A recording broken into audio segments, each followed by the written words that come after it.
Welcome to Voices of Faith and Love, a Caregiver's podcast, a place where faith, education, and advocacy come together to support those walking the caregiving journey.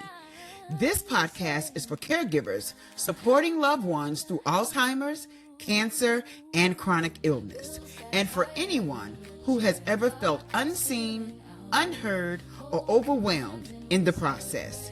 Here, we break the silence of caregiving by sharing real stories, honest conversations, and practical resources. We believe that knowledge becomes power, and education equips caregivers to make informed, confident decisions while advocating for themselves and those they love. Through faith-filled dialogue, expert insights, and lived experiences, we empower caregivers to speak up, seek support, and stand strong, mentally, emotionally, and spiritually. We are your hosts, Tracy Jones and Yolanda Moore, walking with you in faith, love, education, and advocacy. One step, one story, and one voice at a time. Welcome to Voices of Faith and Love. Sponsored by the Love and Rose Foundation and the Alzheimer's Caregiver Support Group.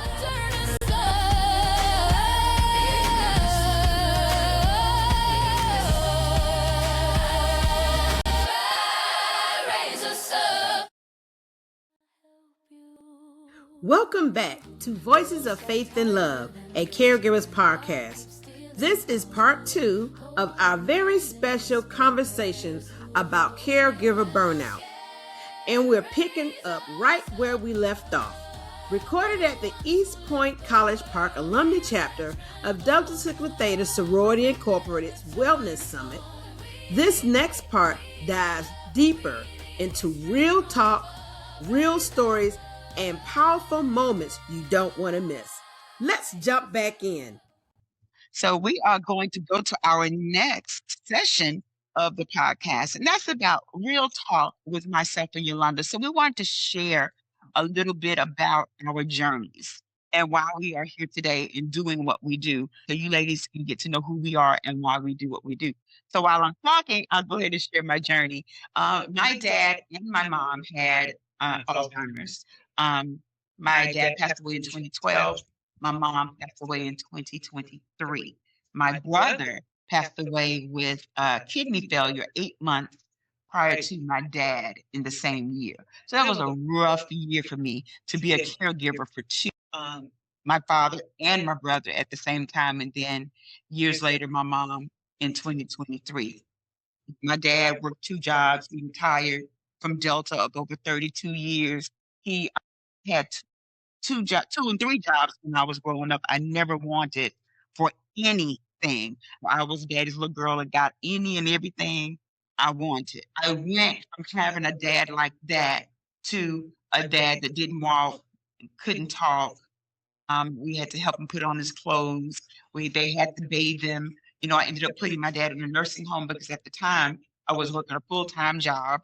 I was in school full-time and trying to take care of him and my brother, and we were all living in the same house. And so I was burnt out to the burnout. And at that time is when I ended up being hospitalized because I was trying to take care of 2 people and not taking care of myself. Wasn't taking medication, wasn't going to doctors, wasn't doing what I needed to do, but I was eating fast food just to survive because I didn't have time to cook. I was not taking medication because I felt like I don't need that. I need to make sure my dad and my brother taking their medication, and then would get mad when they didn't take theirs. Go figure. How am I get mad because they're not taking theirs and I wasn't taking mine? So I went through all of that. And the journey of dementia, I'll be honest, is gruesome. It just really was for me. It was hard to take, and it was hard to watch my dad go from one thing to another. And so my best friend said to me, and this is so true, and if you all don't hear anything else we said today, please hear me today. You have to live in the reality of your loved one, because their reality is no longer your reality, meaning they are not the same people that they were 5, 10 years ago.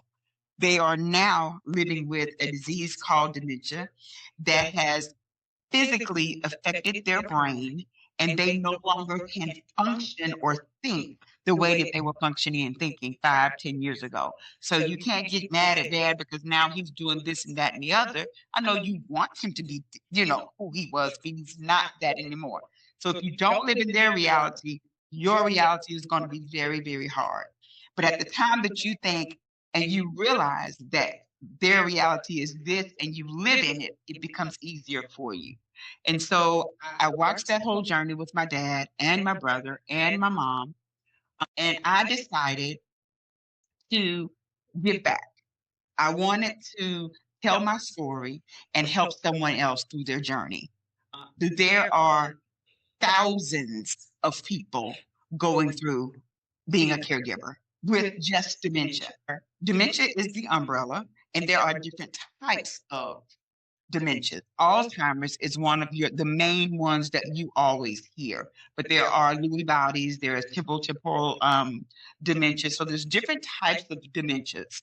My dad and mom had Alzheimer's, and so that's why I'm speaking to the Alzheimer's side. And most of them are very similar in behaviors, and they're very similar in what they do. I also thought when you go through something, it's not for you. It's you're gonna share it. You're going to help somebody else go through it because somebody else right after me is going to go through Alzheimer's. And now here I am, a spokesperson because I've lived it, can say, hey, let me support you. I know what it feels like. And so I decided to join the Alzheimer's Association. And then once I joined the support group, once I learned of it, knowledge is power. If you know about the disease, you'll understand it and you'll be able to deal with your loved one much better. And so I decided to become an educator and a facilitator for their support groups. And I do this, I do it in the loving memory of my mom and dad. I enjoyed every minute. It was stressful, but what they did for me, raising me to be the woman I am, I had the chance to help them in their time of need. And I will forever live the legacy of my mom and dad and pass this journey on and to help somebody else. And so that's why I'm here and doing what I do. And similar to Tracy, the reason why I do what I do is because I wanted to honor the memory of my mom who passed away from non-Hodgkin's lymphoma, which is a blood cancer. So I joined the Leukemia and Lymphoma Society and started doing walks with them. Started a walking group called the Loving Rose Team back in 2011. My mom passed in 2007. From then, we started raising money for the Leukemia and Lymphoma Society. Now they're called Blood Cancer United. It's the name of the nonprofit organization. And from then, I saw that there were gaps in services for caregivers, for cancer patients, cancer survivors.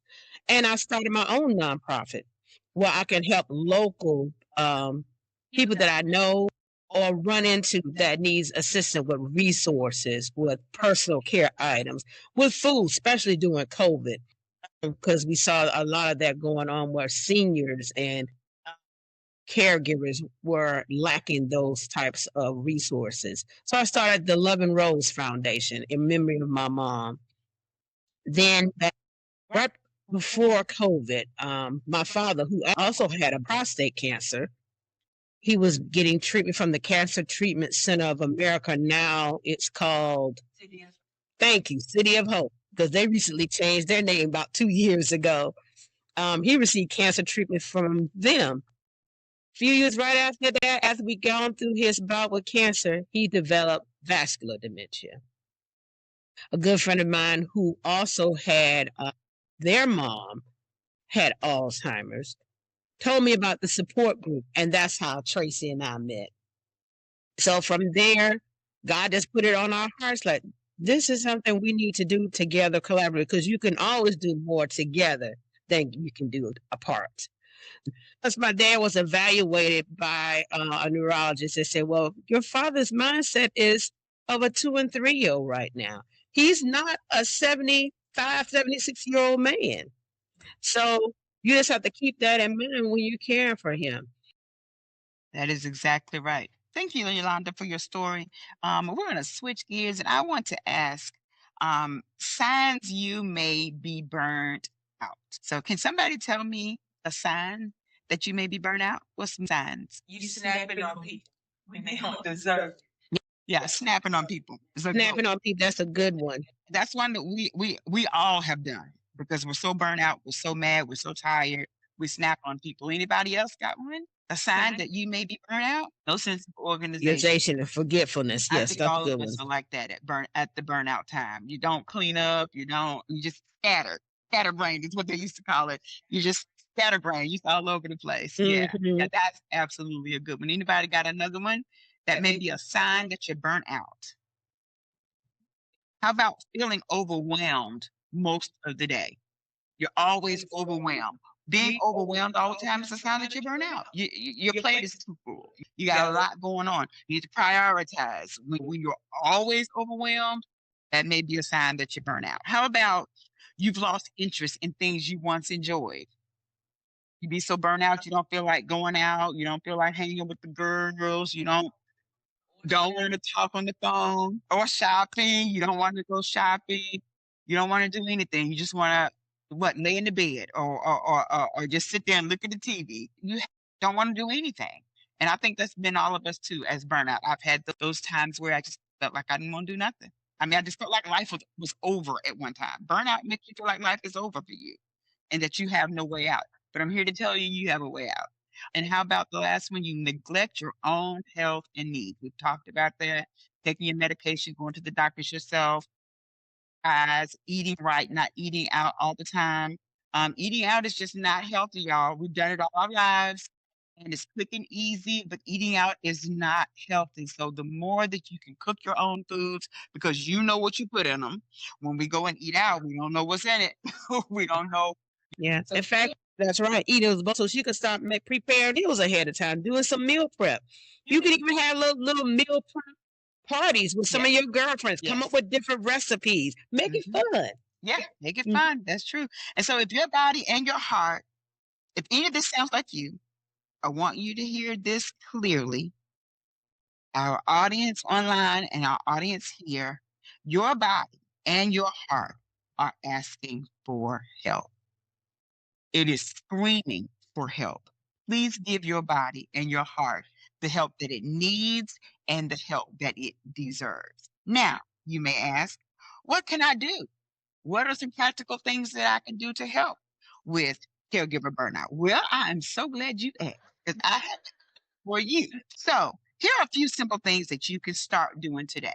Very simple, and it doesn't take a lot of time. So, your first assignment is to take a 10-minute break. Not get it, take it. Take a 10-minute break and do these things. You take small breaks by walking. You may want to journal or play a game on your phone. You know, the phone is huge. A lot of people like to play games on your phone. If that is what's relaxing to you, then take you about 10 minutes and sit there and play your game or whatever it is you like to do. Also, breathing. We breathe every day and we take it for granted that we have breath. But when you deep breathe, there's something different about when you take the time to meditate and deep breathe. So let's do that.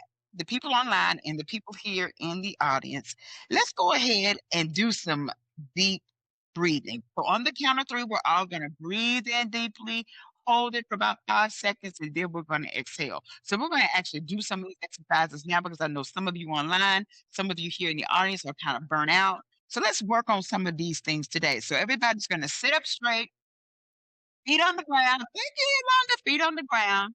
And we're going to inhale, hold it for 5 seconds, 2, 3, 4, 5, and exhale really slowly. You're not really thinking about nothing. You're relaxing, you're relating, and you're releasing.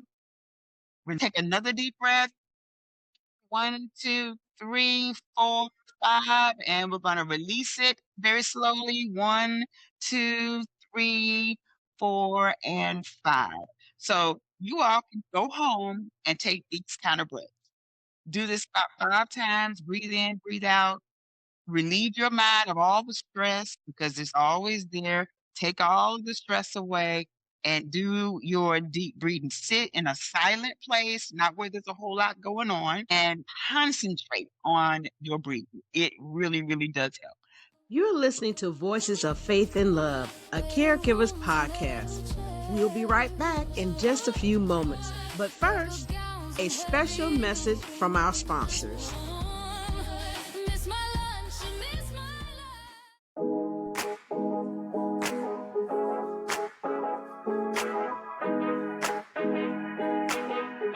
Need encouragement? Love gospel music? Then this is for you. The Loving Rose Foundation invites you to the 11th Rose G. Bates Memorial Gospel Concert, where this year's theme is Peace and Healing. Join us at St. Paul's CME Church in Savannah, Georgia on Saturday, August 29th at 5:30 p.m. You don't want to miss this unforgettable evening of worship, inspiration, and encouragement dedicated to supporting cancer and dementia patients, as well as their caregivers through the power of music, dance, and poetry. Be refreshed by gospel recording artist Son of Faith and Ladies in Full Effect. Be inspired by spoken word artist Lakeem Winborn. Be encouraged by St. Paul's very own Voices of Praise and many more special guests. Admission is free for cancer and dementia patients and their caregivers. A suggested donation of $25 is appreciated to continue community work. For more information, visit lovingrosefoundation.com. And be sure to subscribe to the Foundation's YouTube channel to view concert broadcasts and event alerts.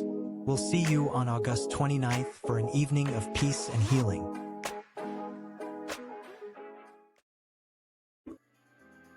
Caregiving can feel overwhelming.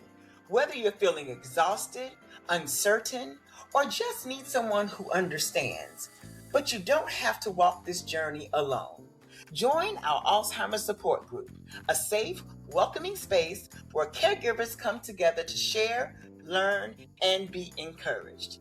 If you're caring for a loved one with any form of dementia, we invite you to join our support group, a space filled with encouragement, understanding, and faith. Come be refreshed, uplifted, and reminded that God sees you, and so do we. We meet monthly every fourth Monday at 6:30 p.m. via Zoom, open to all caregivers. For more information, email us at faithinlove2026@gmail.com, because healing happens when we come together. This support group is proudly sponsored by the Alzheimer's Association and the Loving Rose Foundation, Incorporated. Welcome back to a Caregivers podcast with hosts Yolanda Moore and Tracy Jones. Can I tell you all, when COVID first came out, I was one of those who had COVID and they thought I was going to die. The first thing that my best friend, who was sitting in this audience in the back, told me to do is we are going to breathe. Because, you know, at that time, it was affecting people's lungs. And that's how people were dying, because they could not breathe. She told me how to breathe. I was in the hospital for almost 2 weeks. She called me every hour on the hour, and we did breath exercises, breathing. That saved my life. That's why I'm still here, because she made me recognize you need to breathe deeply. There's something about the deep breathing. So make sure you practice deep, deep breathing. It does lives. It will help you tremendously. Now, we're also, another part of that is ask for help. We talked about that already. You don't have to do this alone. Reach out to your family, your friends, your support group, your churches, your next door neighbor, anybody that you trust. Now, I'm not telling you to just trust everybody with your loved one. Trust people that you know can handle it, because you're not dealing with someone who's not sick. This person has an illness. Ask people that can handle it and get help, get support. And just to piggyback on Tracy's point, sometimes your resources may be with your local county senior service agency. Right here in Clayton County, they offer personal care and respite services at the Clayton County Office of Senior Affairs. And in DeKalb County, it's the DeKalb County Office of Aging. So reach out to your local county agency or your regional aging agency. Here in Georgia, you can contact ARC, the Atlanta Regional Commission, who's connected with all the county agencies in Metro Atlanta, Georgia. They provide resources for seniors as well as the disabled. They have special Alzheimer's and caregiver support programs. For everyone who's in the audience today, we have your email addresses, and we will share this information with you again. And anything we mention that sparks something in you that's in the audience or online, please reach out to us via our email address or social media. Our email address is faithinlove2026@gmail.com. That's FAITHNLOVE2026@gmail.com. Our social media platforms are YouTube, LinkedIn, Spotify, Apple Podcasts, Substack, and Amazon Music. Just search for Voices of Faith and Love, and that's in with the ampersand symbol. So I have two more things, and then we're going to move on. Let go of the guilt. How many people in the audience and online have dealt with the guilt of being a caregiver? That was huge for me. Two hands and two legs up. 2 hands up and 2 feet. Yes. You're doing the best you can, and that is enough. The best you can is enough. How much else can you give? The best you can. The other is, we've talked about it, take care of yourself, eat, rest. Rest is very important. You've got to get your sleep in, eat, rest, and check in with yourself because you matter too. Also talk to someone. You may, a counselor, your friend, join a support group. Don't carry this alone. It's hard to carry it by yourself. Get some help. It is very, very, very important. All right, ladies, we're going to move on. Believe it or not, because we only have 10 minutes left. 10 minutes left. That hour went really quick. So Yolanda is going to go through a quick little exercise. Yeah. With our little exercise. That'll be the last thing we do today. So you online are not with us to do the exercise, but we can definitely send you the information so that you can do the exercises yourself if you want to. Just email us and we will get you that information. All right, Yolanda? All right. Thank you, Tracy. So this is called a mini caregiver activity tool, and it's called One Boundary, One Ask, and One Recovery Habit. So Tracy is going to pass out the sheets to everyone in the audience. So there are these 3 little steps in this activity. You have to do one boundary, one ask, and one recovery habit. So for example, the one boundary is, I can do blank, but I can't do blank. Here's an example. I can manage appointments, but I can't do late night calls every night. Our second is the one ask. Can you help me with blank on blank day? For example, to make it specific, can you help me with one meal? Sitting for 2 hours, picking up something from the pharmacy. What is the one ask you can ask a loved one or a friend to help you with? And the third is the one recovery habit. Choose something small that you can repeat. For example, you can say, I will blank for myself this week. For example, you may say, I will take 10 minutes to walk outside just to clear my thoughts this week. I will take a short nap for 30 minutes for myself this week. I will do a call-in check-in with one of my girlfriends I hadn't talked to in a long time for myself this week. I will journal in my binder this week. I will give myself 15 minutes of prayer and meditation for myself this week. And then the sheet also has some other examples of the one boundary, one ask, and recovery habits that you may want to take a look at and do for yourself. And again, just like Tracy said, we will happily be able to email this out to our online audience, as well as we may be able to either put a few of these different techniques in our description of this podcast. So today, We just want you all to know that you're not alone.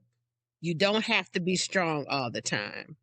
There are times where you can call on a friend, a family member, or just call on the Lord to give you the strength that you need to endure this process. Amen to that. Call on the Lord is one of the main ones I do. You just on the main line. Yes, you're right. And I do tell him what I want all the time. And he has been my best friend, my confidant, and he is why I am standing here today, because God is he's everything that I need and more. And so I definitely put him at the front of everything that I do. And it just makes things so much easier. It makes life easier to call on somebody who's never late, call on somebody who never says no, call on somebody that you can call on day or night, call on somebody who does not look down on you or judge you for what you say, think, or feel. Call on someone who is always there. I can go on all day to tell you who I can call on, because he's all that and a bag of chips is what they say. We may have to skip down to our strength for the day, Tracy, because we just got the timekeeper said we got 5 minutes. We got 5 minutes. Okay, go ahead for the strength for today. So we like to give strength for today, because strength for today is just a quick saying that you can say to yourself every day. You've got to encourage yourself every day. Wake up and encourage yourself. So every morning when you wake up, something to strengthen you to help you get through today. So Yolanda, what is the strength for today? Today's strength of the day is you are doing a sacred work. Even on the days you feel weak, your love is still strong. Take a moment to breathe. You deserve care too. Taking care of yourself is not selfish. It is necessary. A strong caregiver must also be cared for. And that is our strength for today. And our affirmation, I'm going to say our affirmation, and you all can repeat after me, those online and those that are here in the audience. Our caregiver's affirmation says, I am doing the best I can with what I have. I give myself permission to rest. I give myself permission to rest. My love makes a difference even when it's not recognized. I am not alone on this journey. I am not alone on this journey. And the last one is God walks with me even in the hardest times. God walks with me even in the hardest times. Take a deep breath in, breathe out, because you are enough exactly as you are. Thank you. So in closing today, we just want to remind you of God's words coming from Psalms 34:18.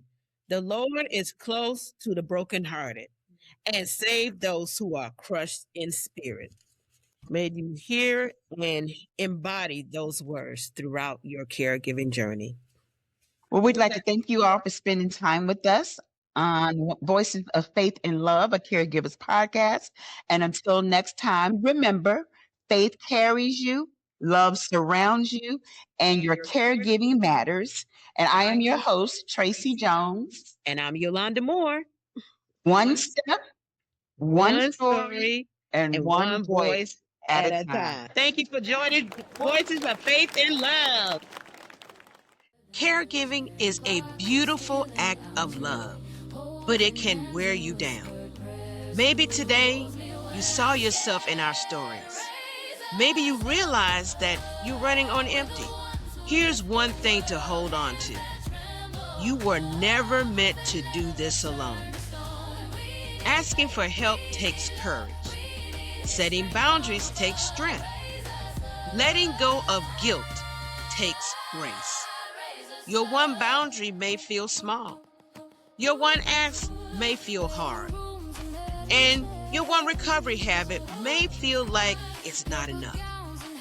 But small, faithful steps, they can restore. So pause and breathe. Even in the chaos, peace is still available. Come to me, all who are weary, and I will give you rest, says the Lord. Let that truth and your caregiver's affirmation settle in your hearts. Well, there's more to come. Join us for episode 3, Knowledge is Power, learning more about Alzheimer's disease. Until then, take a breath and take care of you.